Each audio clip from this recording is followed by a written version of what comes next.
조갑제 TV 시청자 여러분 안녕하십니까. 2019년 7월 30일 정오입니다. 한일 군사정보보호협정 2012년에 맺으려다가 이명박 대통령이 서명 몇 시간 전에 취소했습니다. 그러다가 2016년 탄핵 사태 중에도 박근혜, 아베 정부 사이에 맺은 한일 군사정보보호협정은 이번에 북한이 미사일을 시험을 했을 때 아주 효과적인 대응을 했다고 합니다.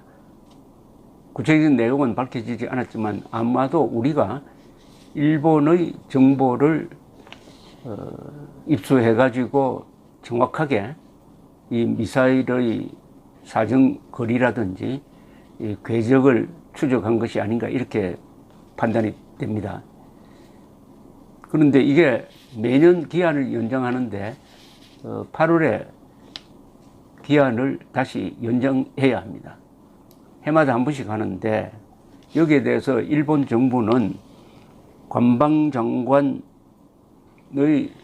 발언으로서 우리는 매년 자동 연장해 온 이것을 파기할 생각이 없다. 그러니까 일한 관계가 현재 매우 엄중한 상황이지만은 연대해야 할 과제는 확실하게 연대해 가는 것이 중요하다. 이렇게 이야기를 했습니다. 박미대 신도 박미상 국방장관입니다. 우리나라로서는 우리는 파기할 생각이 전혀 없다. 이렇게 이야기를 했습니다. 우리 정부가 이게 마치 파기할 생각이 있는 것처럼 흘린다는 것 자체가 우리 안보를 우리 스스로 허무는 일종의 자해공갈 수법이 되는데 제발 여기에 손을 대지 않았으면 좋겠습니다. 왜냐하면은 북핵 대응에서 가장 중요한 파트너는 미국이기도 하지만 일본 못지 않습니다. 일본은 5개의 군사위성을 가지고 100대가 넘는 초계기를 운영을 하면서 굉장한 감청 능력을 갖고 있습니다. 예를 들면 1983년 9월 1일 사할린 상공에서 대한항공기 007편 전보기가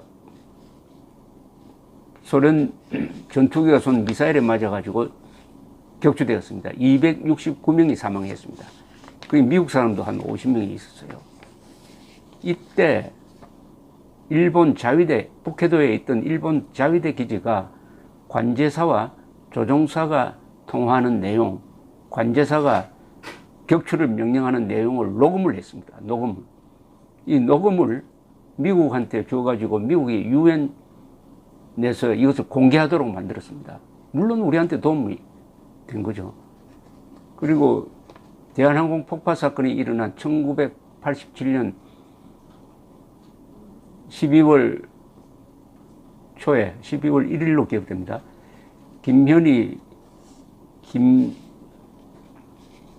김현희죠. 이 두 사람이 바레인에서 출국하려고 할 때 바레인 공항에 가서 출국을 막고 두 사람을 체포하도록 만든 게 바레인 주재 일본 대사관 직원이었습니다.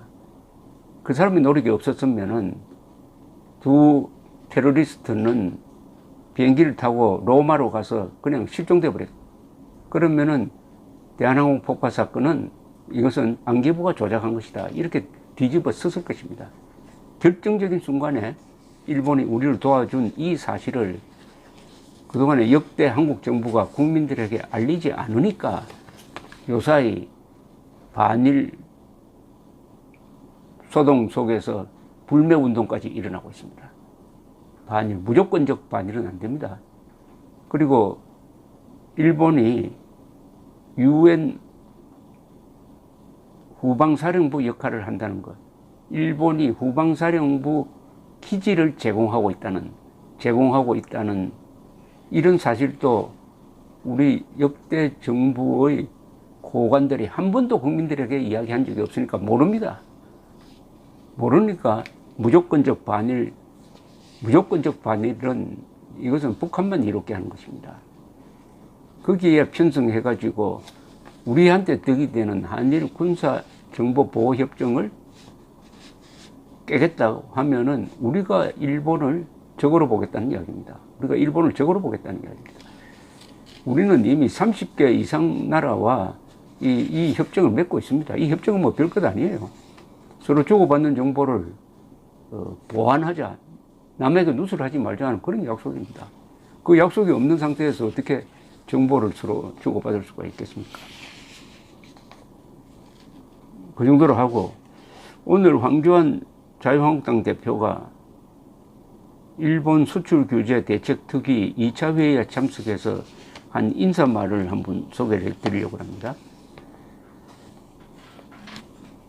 먼저 저와 우리 당은 일본의 경제보복 확대에 대해서 심각한 우려를 표하지 않을 수 없습니다. 이번 금요일 일본 정부가 강요회의를 열어서 한국의 화이트리스트 제외 여부를 결정할 예정이라고 알려졌습니다. 화이트리스트 제외 결정은 한일 관계를 돌이킬 수 없는 파국으로 몰고 가는 치명적 행위가 될 것임을 일본 아베 정부에 엄중히 경고합니다. 양국 국민들의 걱정과 국제사회의 우려에 귀를 기울여서 잘못된 결정을 내리는 우를 범하지 않기를 바랍니다. 우리 정부도 일본이 이 같은 결정을 내리지 않도록 외교적 해결에 최선을 다해야 할 것입니다. 일본의 화이트리스트 제외가 현실이 된다면 당장 8월 하순부터 1115개에 달하는 전략물자들의 수입에 막대한 차질이 발생하게 됩니다. 우리 당도 정부의 외교적 노력을 적극 뒷받침할 생각입니다. 다행히 제가 청와대 회동에서 제안했던 일본 수출 규제 대책 민관정 협의회가 출범하게 되었습니다. 이 기구를 통해서 실질적인 대안들을 면밀하게 잘 마련되기를 기대합니다. 자유한국당도 적극적으로 참여하고 대안을 제시함으로써 당면한 국가적 위기 극복에 최선을 다할 것입니다. 내일 민관정 협의회 첫 회의가 열리게 되는데 우리 당이 책임 있는 역할을 할 수 있도록 실효성 있는 대안들을 오늘 회의에서 말씀해 주시고 잘 정리해 주시길 바랍니다. 이렇게 이야기했습니다. 민관정 협의회에 자유한국당이 주도적 역할을 하겠다 이렇게 나왔습니다. 이 야당이 아니라 여당처럼 이야기를 하고 있는데 그러면 여기서 뭘 논의를 해야 됩니까? 여기 나온 대책은 아베 정부에 엄중히 경고하고 한국은 외교적 노력에 최선을 다해야 한다. 원론적 이야기밖에 없습니다. 이게 해결책이 됩니까? 야당은 이럴 경우에 정치적 상상력을 발휘할 수 있는 절호의 기회입니다. 여당은 책임을 지니까 말을 마음대로 못해요. 물론 문재인 정권은 뭐 별도의 과거의 여당과는 완전히 판이한 야당보다 더 야당스러운 면도 있는 그런 여당입니다만은 일반적으로 이야기하면은 야당 정부는 말을 신중하게 해야 되는 여당이나 정부는 말을 신중하게 해야 되지만 야당은 그렇지 않습니다. 정치적 상상력 그리고 국민들의 진짜 생각을 반영할 수 있는 이런 문제에 있어서 야당이 잘하면은 야당이 외교 문제를 해결할 수도 있습니다. 해결할 수도 있어요. 그런데 민관정 무슨 대책회의를 연다고 그런다면은 일종의 정부의 제2중대 역할을 하는 것밖에 없을 것이고 지금까지 황교안 당대표가 한일 갈등의 원인에 대해서 그 본질을 피해가는 그리고 지금 감정적 반일 캠페인에 동조하는 이런 행태만 보이고 있으니까 이 대책회의를 민관정 대책회의 협의회를 운영을 하더라도 결국 문재인 정권의 위험천만한 반일 정책을 뒷받침하는 역할밖에 안 될 것이라는 생각이 듭니다. 이미 이 한일 갈등이 일어나고서 황교안 대표가 보여준 행보가 완전히 사건의 본질을 놓친다. 사건의 본질을 제대로 파악도 하지 않고 대책에 대해서 고민 없이 이 정권이 만들어낸 친일 프레임에 갇혀가지고 겁을 먹고 마음에 내키지도 않는 일을 하고 있다는 것이 역력합니다. 이럴 경우에 왜 겁을 먹느냐 하면은 이론 무장이 안 되기 때문에 겁을 먹습니다. 이론 무장. 이념, 신념이 없으면 겁을 먹습니다. 그런데 사드 배치를 할 때, 미군이 사드 배치를 자기 돈을 들여가지고 하려고 할 때, 그때 지금 문재인 지지 세력은 사드 배치에 반대를 하고 오히려 압박하는 중국 편을 들었습니다. 중국 편을 들었습니다. 황교안 대표가 그걸 따라가라는 이야기가 아니에요. 그러나 황교안 대표는 지금 국가 이익을 중심으로 생각해야 되고 국제법을 고려해야 됩니다. 그리고 자유한국당이 지켜온 대한민국 역사의 흐름을 생각해야 됩니다. 대한민국이 번영한 것은 친미했고 친일했기 때문입니다. 이것을 부정하면 안 되죠. 친일, 일본과 친했다는 뜻입니다. 그리고 미국과 친했, 두 외교 정책, 국가의 진로를 뒷받침한 게 이승만 대통령 때 만든 한미동맹, 한미상호방위조약, 그리고 1965년의 한일 수교, 그것을 뒷받침하는 한일 기본조약과 청구권 협정입니다. 이것을 지금도 지키고 있지 않아요?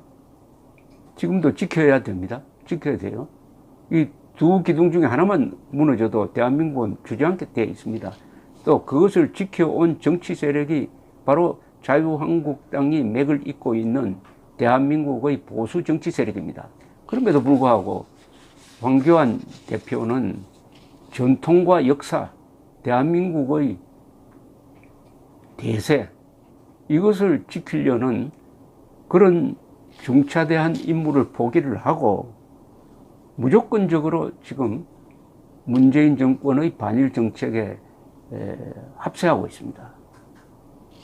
황교안 대표가 해야 될 일은 대안을 내는 겁니다.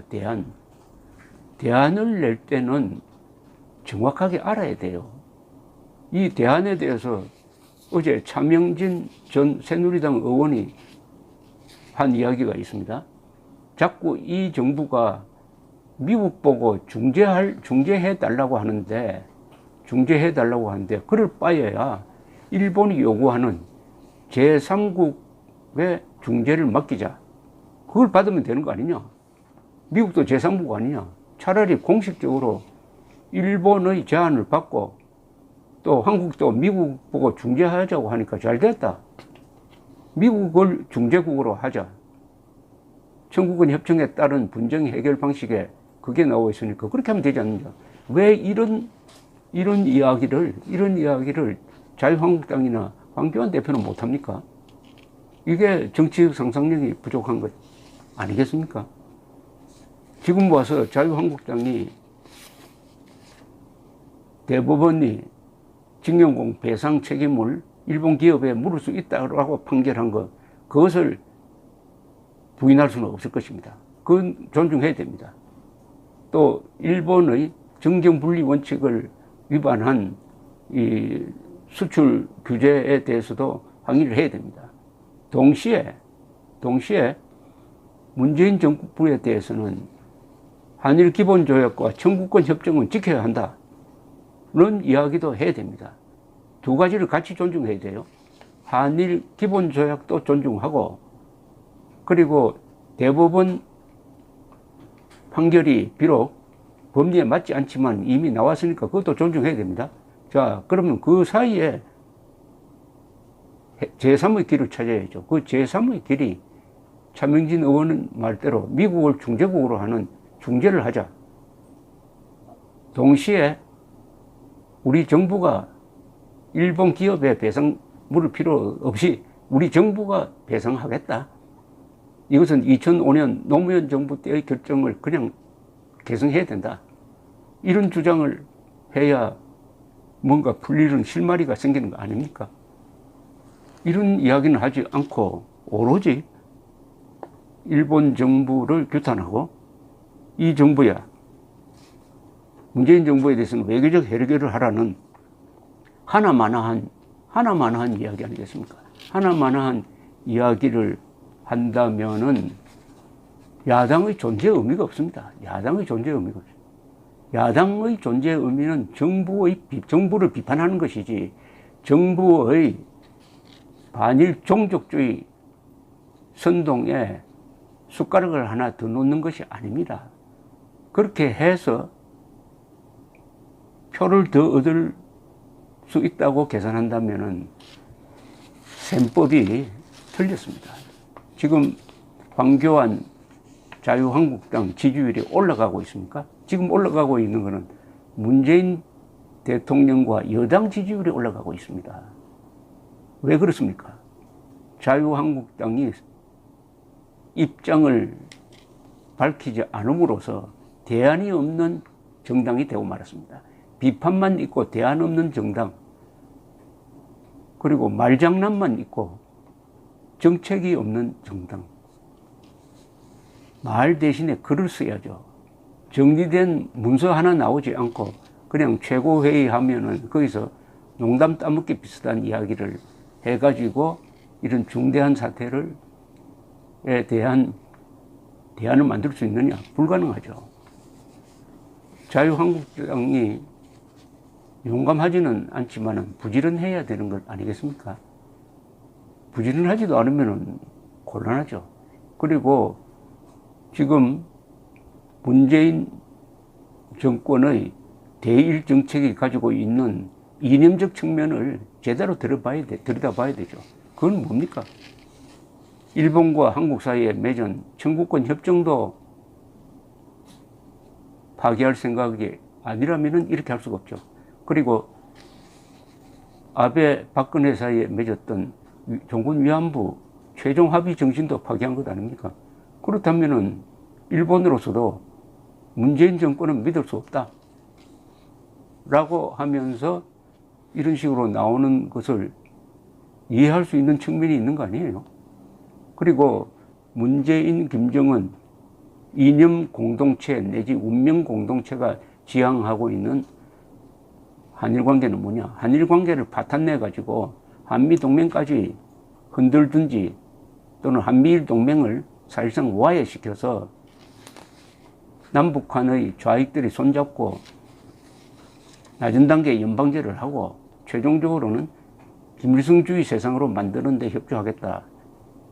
그런 전략으로 움직이고 있다고 의심할 권리와 의무가 국민들에게도 있고 황교안 대표에게도 있다는 점, 그런 맥락에 대한 이해 없이 우선 친일파 소리 안 들어야 되겠다고 해가지고 민관정 협의회를 만들어서 문재인 정권의 이중대가 되겠다고 한다면은 내년 총선 그리고 2022년으로 예정된 대선에서도 필패할 것입니다. 감사합니다.